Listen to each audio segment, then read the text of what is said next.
Have you ever stopped and asked yourself why certain situations trigger such an intense emotional reaction in you, far stronger than the moment seems to justify? Why a passing comment from a stranger can feel like a deep cut, or why a small rejection can leave you spiraling for days? It's as if the present moment suddenly cracks open, and something much older, much more fragile inside you starts to bleed. Carl Jung believed that we all carry an inner child within us, a living, breathing imprint of our earliest experiences. This inner child is not just a poetic metaphor. It is the storehouse of our first loves and first losses, our early joys and quiet traumas, our sense of safety, or lack of it.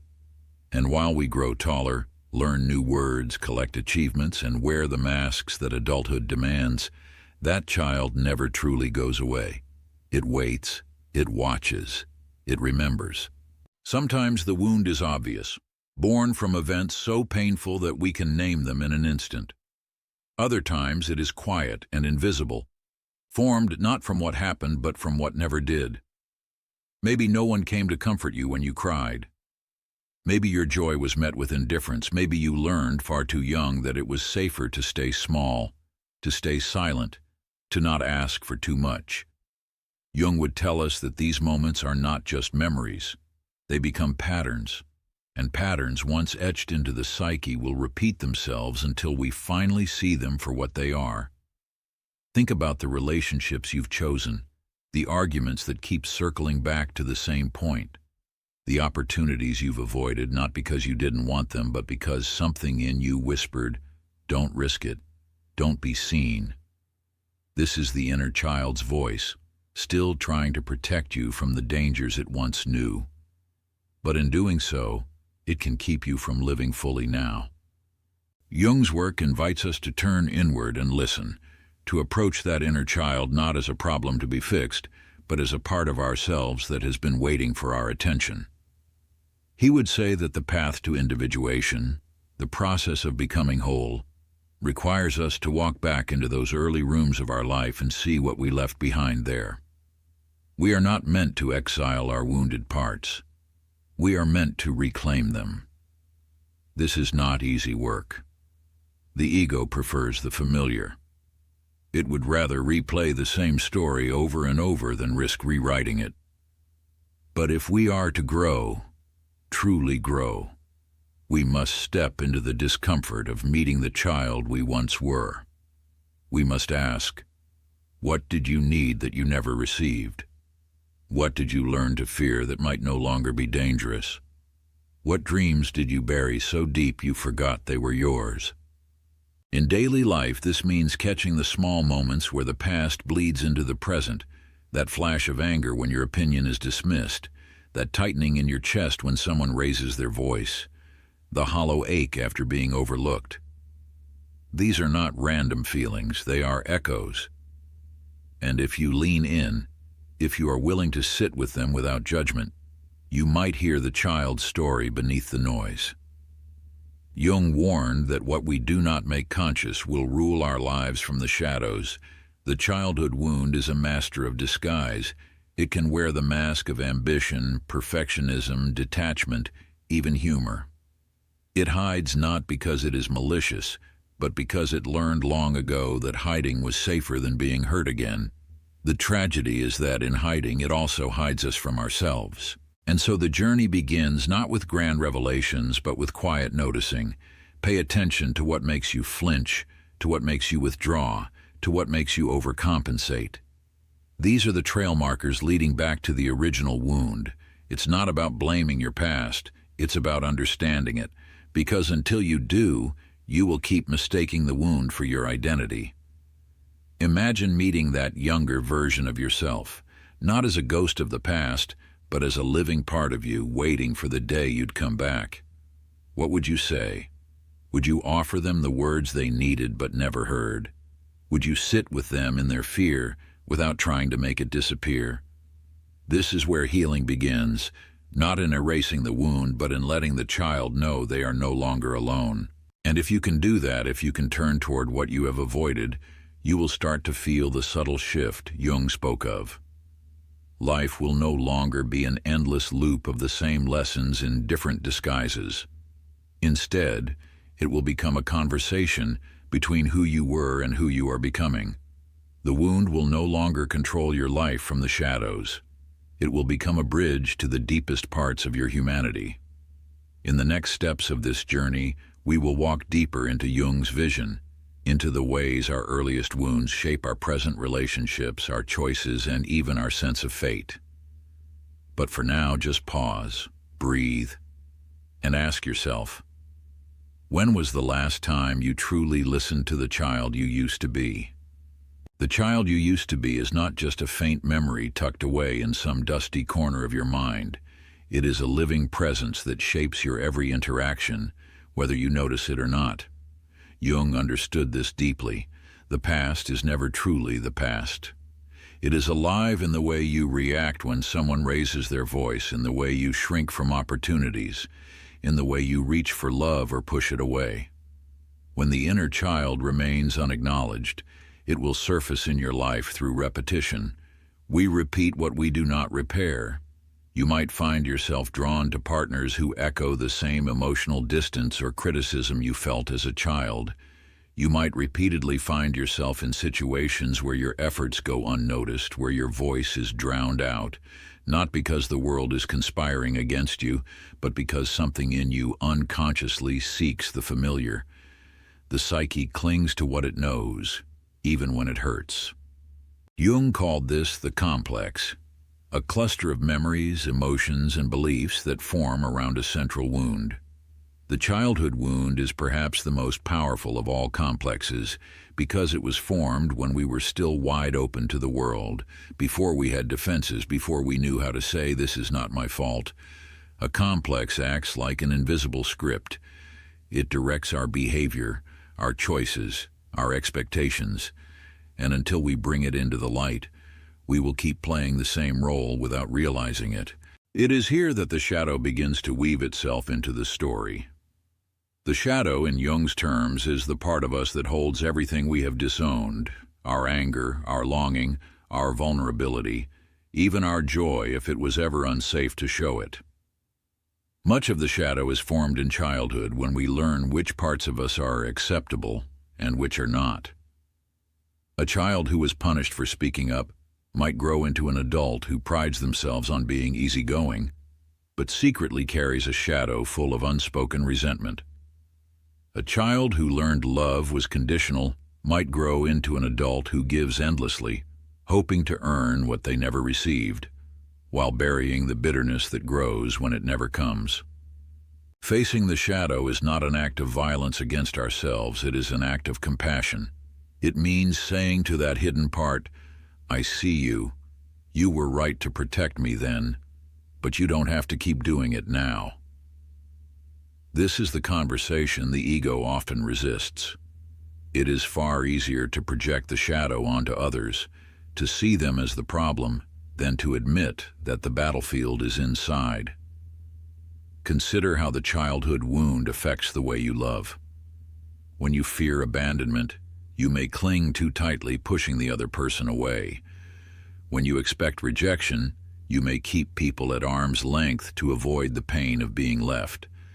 And when you carry shame, you may hide your true self, offering only the parts you think will be accepted.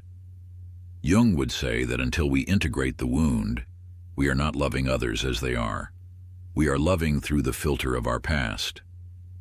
The process of individuation, the journey toward becoming a whole, authentic self, requires us to reclaim those lost parts. Individuation is not about becoming someone new. It is about becoming who you were before the world told you who to be. But to do this, we must first turn toward the child who learned to hide. We must be willing to revisit the moments where the wound was born, not to live in the pain, but to see it clearly enough to free ourselves from it. One of Jung's most powerful insights was that the psyche seeks balance. If one part of us is suppressed, another part will grow louder to compensate.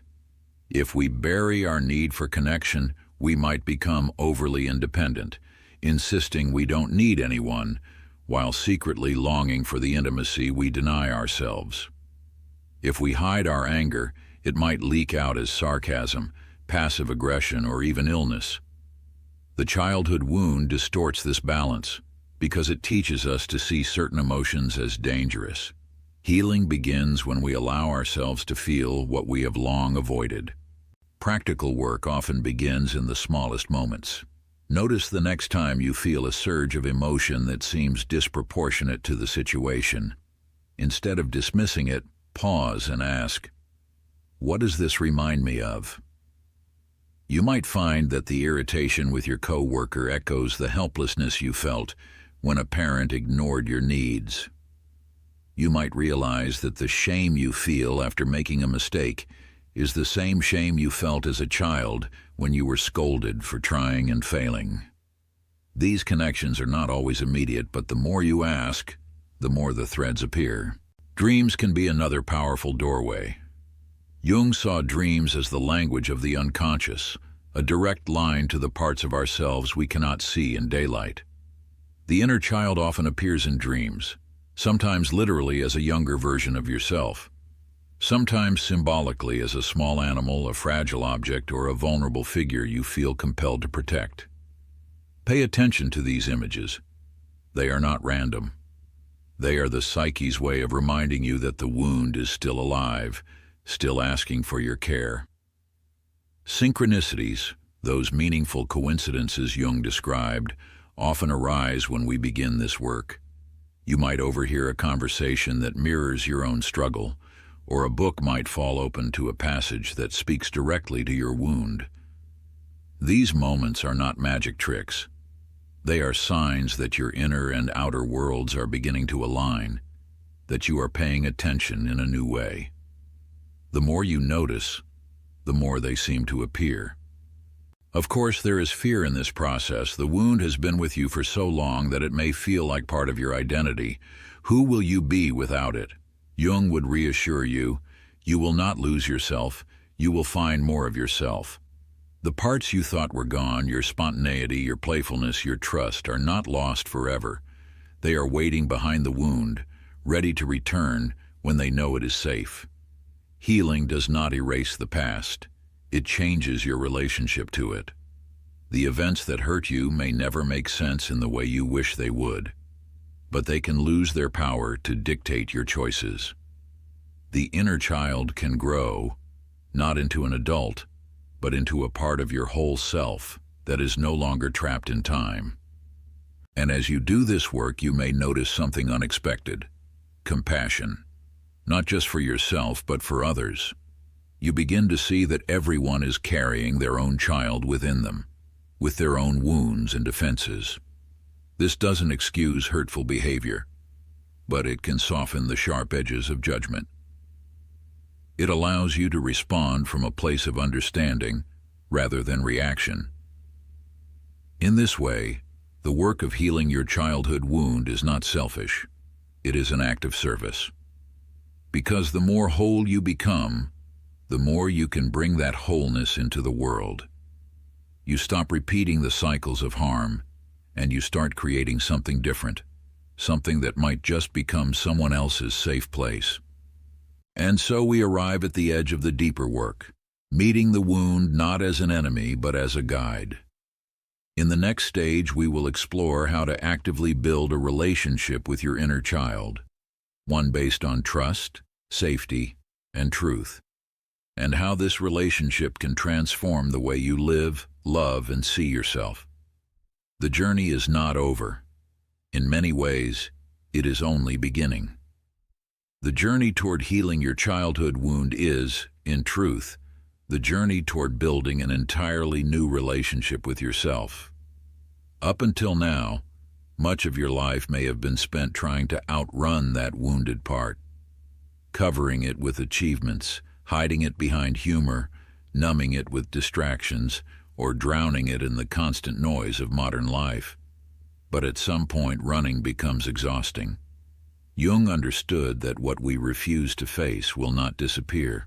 It will wait for us in the quiet moments, in the pauses between distractions, in the stillness we so often avoid. Meeting your inner child requires a different kind of courage. one that is not about force but about vulnerability.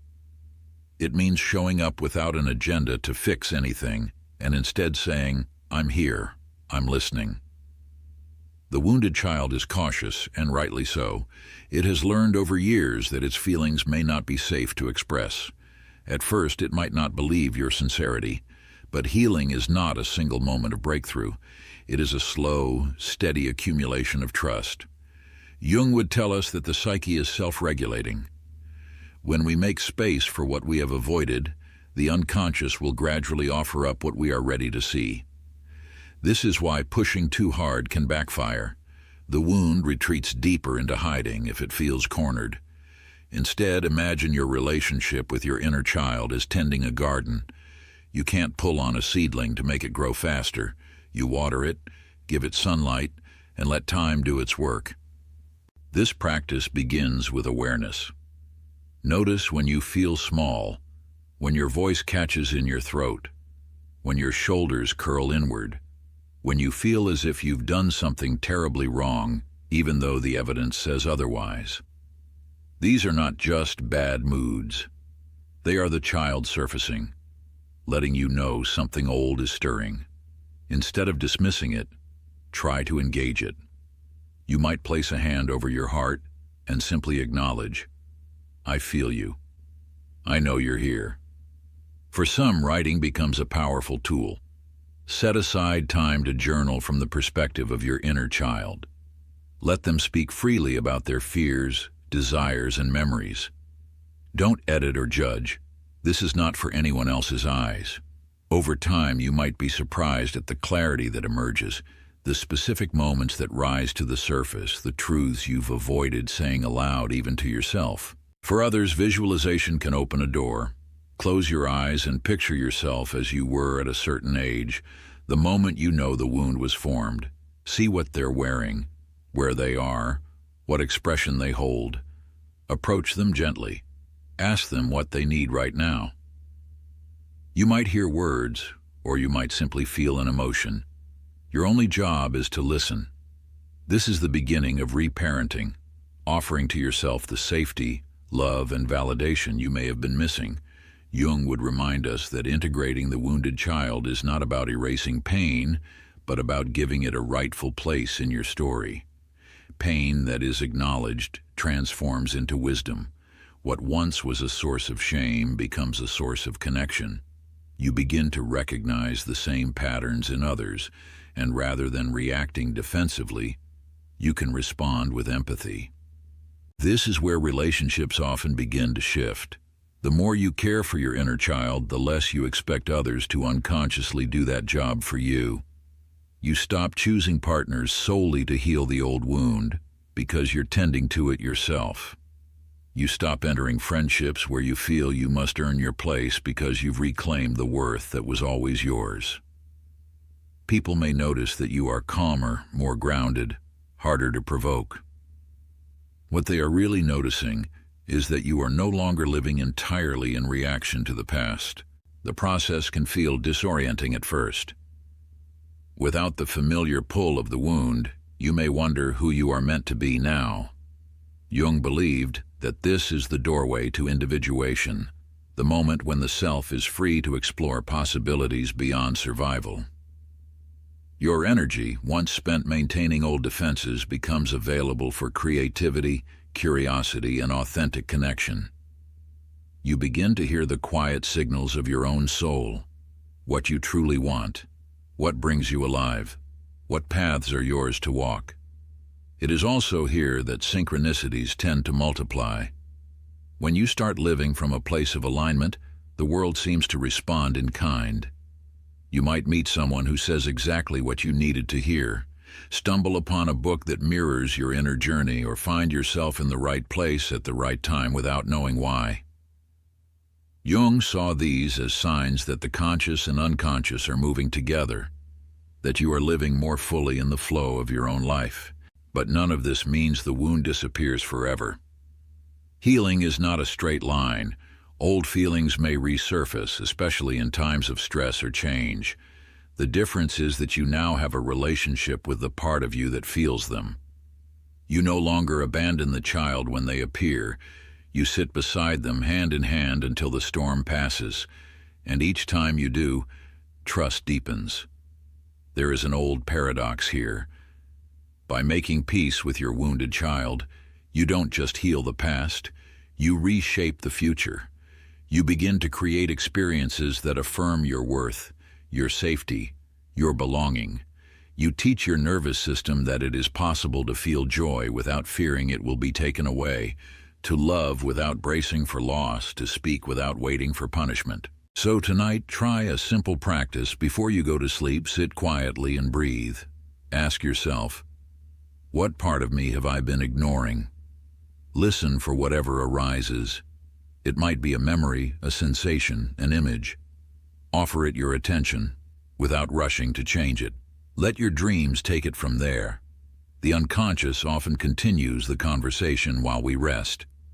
Remember, as Jung wrote, in each of us there is another whom we do not know. That other is not your enemy. It is the child you once were, still waiting to be seen. Meet them with kindness, and you may find they have been holding the missing pieces of your life all along. If this journey speaks to you, share your reflections below. Your story might be the light someone else needs, and if you want to keep exploring Jung's wisdom and the deep work of becoming whole, subscribe and stay connected. Until next time, may you walk gently with every part of yourself. ChatGPT or